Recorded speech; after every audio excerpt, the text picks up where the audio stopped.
Councillor, let's start off with perhaps by describing the current drought situation in your constituency and how government efforts are helping address the issue.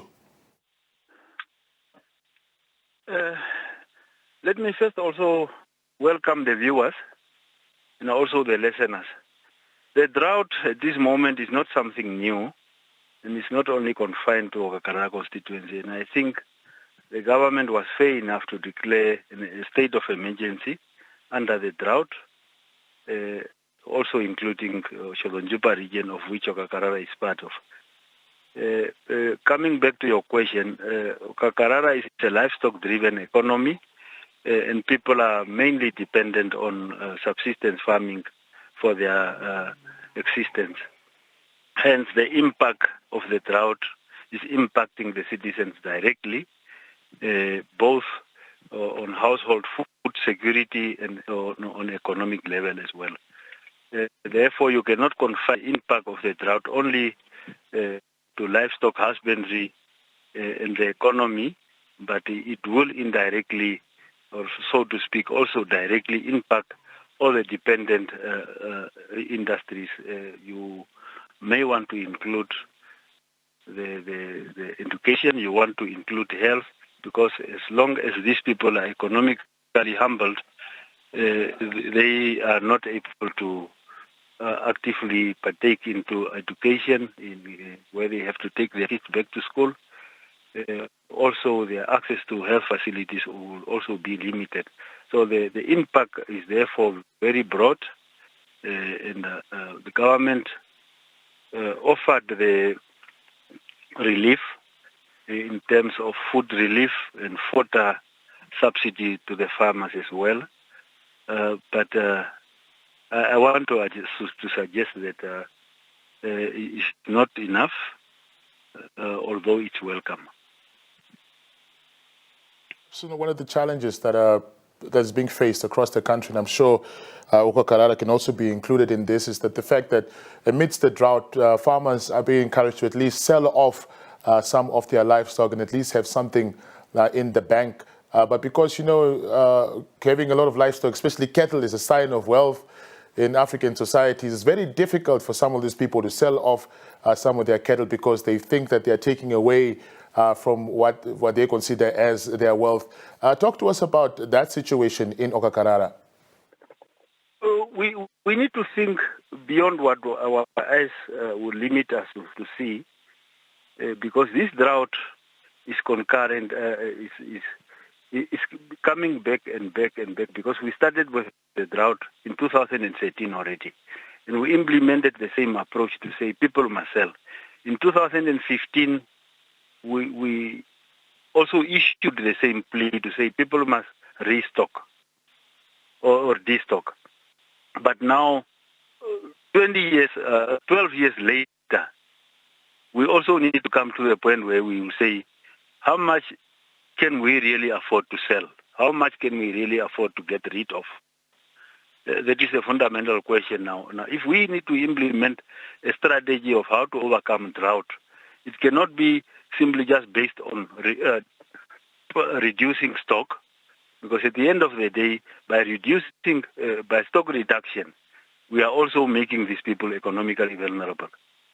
So we need to start thinking of better ways and very innovative ways of how we can overcome drought, because as much as we have good prospects of rain this year, which is not on the ground yet, it was the same last year, and we may not be in a position to say people must still get rid of their stock up to the extent where they almost have nothing to survive on. So we need to be innovative, very much innovative on how we want to overcome the drought. And I think Okakarara and many other areas are in a position to create permanent resilience rather than treating the drought as a once-off thing. The drought is here, and we are dealing with the factors of global warming and climate change, and we need to adopt. We cannot just treat it as an emergency once-off and have solutions that at the end of the day, in the long run, will not be sustainable, either to the household economies or national level. Councillor, unemployment is a challenge across the country. How is your office in Okakarara addressing this issue to bring some hope to unemployed individuals, and particularly if we look at the young people in that constituency? We have the benefit of the vocational training center with their approach of upgrading the skills and of the locals without now having to formally go back to school. And I think we making good inroads as to fighting the issue of unemployment, in a sense that we are creating more self-employment, and we are also trying to innovatively approach the drought, which is somehow a welcome challenge because it makes us think beyond what we used to accept as normal. And in the process, through innovations, through creating machinery that will put people in better position to fight the calamity of the drought, we are in the process also creating jobs. But in general, I think we are trying to move more into irrigated crop production at a commercial rate, since part of Okakarara, almost 40 to 50% of Okakarara is at least blessed with an abundance of underground water, of irrigation capacity. And we are trying now to tap into that potential, both by trying to create a resilience for the farmers, as well as trying to create jobs. So not only on fodder production leg, but also on crop production, and also to diversify our economic activities, as opposed to the current one-leg livestock-based economy, which is now becoming more and more vulnerable and full of challenges. Apart from the drought, farmers now have to deal with livestock theft in the area. What do you believe is driving this crime? Is the lack of opportunities? And what are some of the solutions that are being explored to help address the situation? The stock theft issue is partly a national issue, driven by our lack of immigration controls, because this issue is coupled directly with the amount of stateless people that we are hosting within the constituency, and also within the region. You have the people that were driven by the drought in the southern of Angola, because of the linguistic similarities that found themselves harbored in Okakarara and areas, and therefore our stock theft ever since became rife. The best we could do is to establish, through cooperation with the Namibian police, a community police. We took a lot of people through training, almost 300 to 400 people that undergone the training with the Namibian police, so that the farmers themselves can start contributing to the fight against this ravaging stock theft. Number one. Number two is also in collaboration with the Town Council of Okakarara, as well as the Regional Council. We are also trying to find amicable ways of how we can deal with the issue of stateless people, the illegal immigrants that are now overstretching all our capacities now, whether it's health, education, and also the social aspect, and also directly contributing because they are in a position to do anything to survive.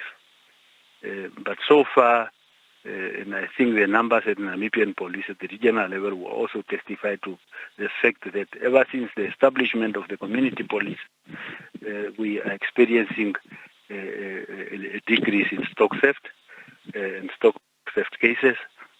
And also we have also kept the control. We are now in a position to control all the other lawlessness issues, the petty theft and all the others that goes with it, because now you have the community as a watchdog number one in collaboration with the police. So we are now stretching or complementing the capacity of the Namibian police and also keeping the issue from the grassroots. And I think I'm one of those people that will testify to it that I'm somehow becoming happy that we have the situation under control, and we are now slowly dealing with the issue of the drought, and the issue of stock theft is now brought to the minimum. Lastly, Councillor, please just briefly share any recent developments in terms of Okakarara's infrastructure development. We completed 50 kilometers on the D11 road, that is now the road hitting in the eastern direction, re-graveling. We completed that one 3 months ago. Now we started with D117, that is a road to the southern part of Okakarara, from Okakarara hitting towards Okonjatu. It's under construction at this moment. Also re-graveling with the hope of low-volume seal tarring, if the economies allows. Because the one issue is that the quality of the gravel that we have to use is not so much that it will survive more than 2 inches. So the wish is for us to complete that stretch and also to follow it up with a low-volume seal to extend the lifespan, and also to bring down the maintenance cost on most of our roads, if we could go that way. Because in the long run, the amount of money that we put into maintenance of this road far outweigh the maybe a shortcut like a low-volume seal or a full bitumen seal road. And that is the kind of discussions that we are having now at the regional as well as national level through the road board, as well as the regional council. On the contrary, you must also admit that Okakarara is blessed with 2 schools, of which 4 are secondary schools. The secondary schools are only by name secondary schools, and they host anything from grade 0 up to grade 11. And it's a very unhealthy, socially unacceptable kind of arrangement, because you have small learners of grade 1 sharing and competing for the same resources within. So at regional level, we are also fighting tooth and nail to find ways to separate this arrangement so that we can have primary schools and secondary schools stand alone and separated. It's a finance and money-intensive exercise. Nonetheless, it has to be done. On health, we were near the completion of Okonjatu Health Facility, which is a very much welcome exercise, in the sense that it will take pressure away from the Okakarara State Hospital, which is the only referral hospital for the constituency for almost 5 clinics, and bearing in mind the kind of conditions the roads are in at this moment, it makes Okakarara Health Facility or hospital somehow not so easily accessible. Therefore, the completion of the Okonjatu Health Facility is a welcome gesture at the right time, right moment, because it will take the pressure away, because then it could be used to divert patients from Okamatapati to Okonjatu, and also to hold on to the Okonjatu patients, leaving only the Coplands or Karondo side as the only people to be referred to in moderate cases to Okakarara Hospital, and many other. We just have the benefit of opening up a shopping center and by the name of Shoppies, also in Okakarara, with accompanying job opportunities. Not only the job opportunities, but it's also a window because now the local producers, crop producers, have the benefit of access to a direct market, which is Shoppies, which is also a welcome move.